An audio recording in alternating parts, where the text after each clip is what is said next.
Bonjour à tous. Le monde du vélo endeuillé après la mort d'un cycliste après une chute sur le Tour du Jura. Cristian Camillo Muñoz, cycliste colombien de l'équipe Nu Colombia, est décédé en Espagne hier. Le coureur avait chuté sur le Tour du Jura le 18 avril dernier.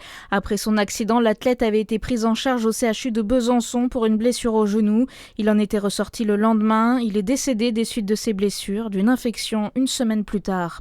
15 ans de réclusion criminelle pour le meurtrier d'Agnès Lassalle, cette professeure d'espagnol poignardée en plein cours par un élève à Saint-Jean-de-Luz en février 2023. Le verdict est tombé hier soir après une semaine de procès à huis clos en raison de la minorité de l'accusé au moment des faits. Le sénateur Laurent Duplon était hier à l'Assemblée générale de la FDSEA en Côte d'Or à Châtillon-sur-Seine. Une invitation politique assumée par ce syndicat agricole qui espère voir la loi Duplon 2 adoptée.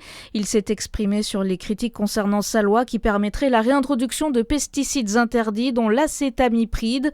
En réaction à sa venue, les opposants au texte se sont aussi réunis à quelques kilomètres à l'appel de la Confédération paysanne.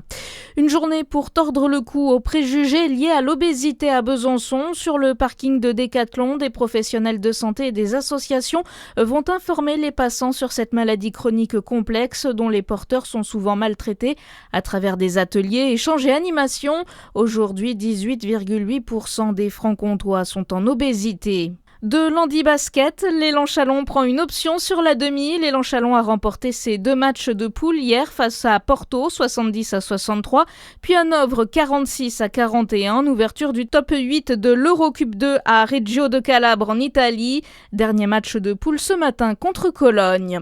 Et puis en foot, encore une folle remontée au score pour Lens. Mené 3-0 à la mi-temps, les 100 et or ont arraché le nul 3-3 hier soir sur la pelouse de Brest.